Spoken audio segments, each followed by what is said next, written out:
Theater. Let's have a warm welcome for David Plambeck.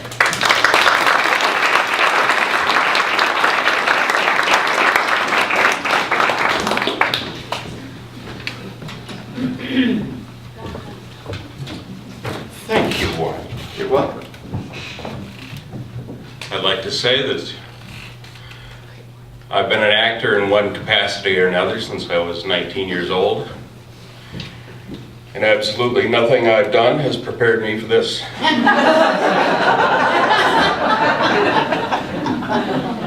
That's true. So, we'll both find out where this goes. My story comes from the misty past. Once upon a time, I was 19 years old. It's hard to realize, I think, looking at me now. I was working in the mailroom at GE Nuclear in San Jose, California. And I had, about a year previous to this, bought my first vehicle with my own money. It was a 1975 Honda four-cylinder 500cc motorcycle. And I traveled probably all of Central California on that thing in about a year and a half. Well, I was going to work on a Monday morning. It was the most banal sort of thing. And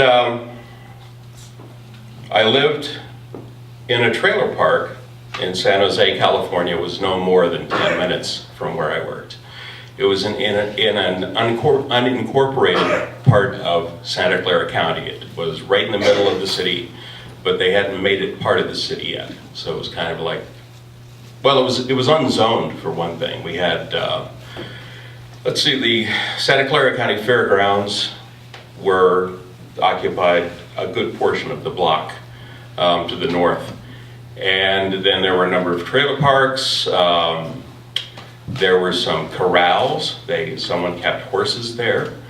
And the Plumbers and Pipe Fitters Union Temple was just off the street and not that far away from where I lived. And I always kind of wondered what they did in there, you know. And they're pipe fitters. Nevertheless, I was ready for work. I got up, had breakfast. It was a day like any other. Got on my motorcycle, left the trailer park, hit Umbarger Road. There's a name of romance for you. And I had just reached exactly 35 miles an hour, the speed limit on the street. And I was approaching the Pipe Fitters Union Temple. And I don't even know what I was thinking about. I was in that brainless sort of place where, you know, you're getting ready for work in the morning. And I noticed all of a sudden, from behind the temple, this shape moved out and came into the street. And I could see it was jet black, and I could see it was moving fairly quickly. And it turned toward me in my lane. And I had just enough time to think, oh my God, that's a horse. And in that amount of time, I hit the brakes on the motorcycle and started to scream. It seemed appropriate at the time.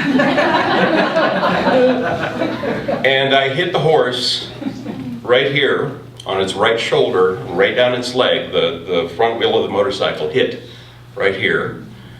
And at the instant I hit the horse, time slowed down. It's true what they say.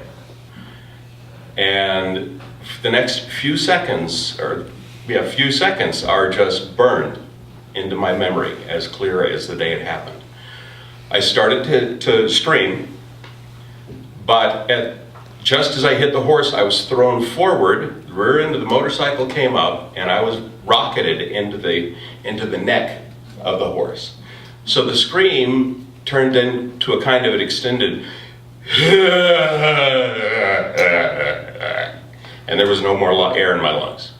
I hit the horse, I bounced off the horse to the right. And I was moving in an arc. I probably got about 10 feet off the ground, thereabouts. And the next thing that occurred to me was, God, this is gonna hurt. And I could see the gravel coming. Just off the side of the road, I could see the gravel coming. And I landed directly vertical on my head. And that is why I am such a fiend about wearing helmets. I would not be standing here today if it were not for that. I remember hitting and my neck snapping and rolling, and I was rolling. And I rolled 3 times, and it was very strange. Everything was so slow. And I went over, and I came back up, and I was looking at the building that I was headed toward. And I'm thinking, well, I have no control over that. And I went down again, and the next time I came up, I was facing back across the road. And Umberger is what they call a high camber road. It's high in the middle and goes off the sides so the water will drain. Well, I'm looking right across the peak of the road, and the sun is coming up behind my motorcycle. And I can see the tail of the motorcycle and the wheel. The back wheel is just spinning lazily. And the horse, excuse me, the horse is getting up. And it's all in silhouette, and I can see the mane flying. And the horse is struggling very hard, and I can see the sparks from the shoes on the asphalt. And then I drift back, and I hit the ground hard. And whatever air was left in me just kind of flew right away. So I'm lying there, and I'm thinking, okay, I'm conscious. And I start taking an inventory. I can move my fingers, I can move my toes, let's try the arms. And all of a sudden I get this crushing pain right here. And it seemed that the plumbers had seen the whole thing. And one of the largest plumbers had come running across the street. And about the same time that I hit the ground, he hit the ground, and he put his hands right here. And he must have weighed 300 pounds. And he's leaning on me, shouting through the visor of my helmet, "Are you all right, buddy? Are you okay? Are you all right?" And what I managed to get out was, "I can't breathe." So this guy turns around, he hasn't moved, he's still right here. He turns around and yells at his buddy, "He can't breathe!"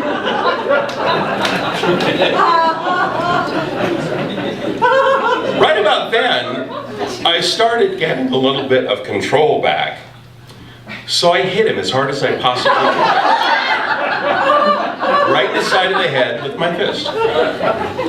Then he got up. And I could breathe again. And so I was instantly surrounded by plumbers. And if you've ever heard a bunch of guys in their 40s and 50s talking like your grandmother, you'll know how creepy that is. "You okay there, buddy? You all right? You feel good? You feel good? You want to go sit down? I've got all of this hubbub all around me. And I'm just kind of, I haven't said anything yet, because what am I going to say? I just hit a horse. Well, they saw it.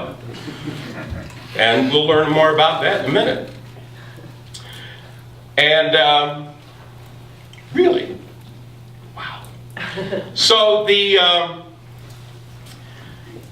short of it is that the California Highway Patrol had to respond. The guy came and he talked to the plumbers and he talked to me.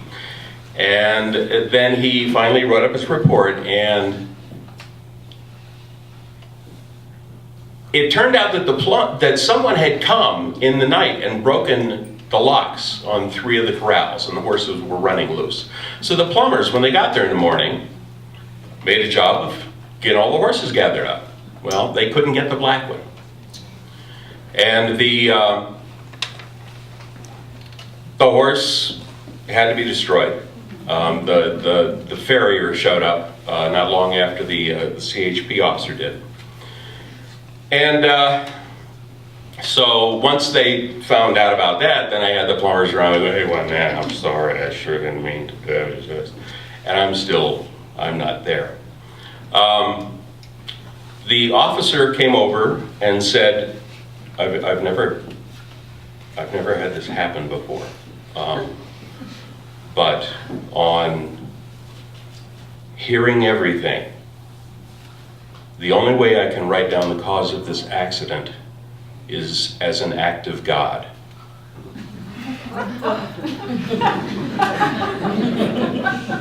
A lot of other things would have occurred to me before I got there. But clearly, he was deeply affected by this. So somewhere in the annals of crime reports in San Jose, California, or actually in the state of California, there is at least one act of God recorded. And I'm here to tell you about it. I spent the rest of the day feeling so much worse than if it had been a squirrel. And it sounds like a stupid thing to say. But when I run over a squirrel, or when I have run over a squirrel in the past, I feel awful. I have to stop the car. I have to just compose myself. I couldn't go to work. I was completely detached from myself all day. So I tell people it was an act, oh God, that's O''apostrophe G-O-D. Because if there is a God, damn what a sense of timing he's got. And he's one of the greatest directors that ever did anything. And how am I doing on time? Really, I've got 5 minutes left. You know what happened? It was a dark and stormy night. No, the bottom line for me was I had one hell of a whiplash, and I was wearing one of those fun braces for a while, and I worked in an email or in a mail room with, my IQ is higher than normal, and I was working with one guy who was out one night boosting radios, and his knife slipped and he stabbed himself in the forehead. So I went in the next day, and they said, well, where the hell were you yesterday? I said, well, I killed a horse. And they said, God, wow! How'd you do it? With my motorcycle. Oh, you're an animal, man. Oh, God, you killed a horse? I said, it's not bragging rights. I killed a horse. And he said, yeah, but she's a horse. Wow, you're an animal. God, jeez. So for the rest of the time I worked in the mailroom, which was about another year, I was killer.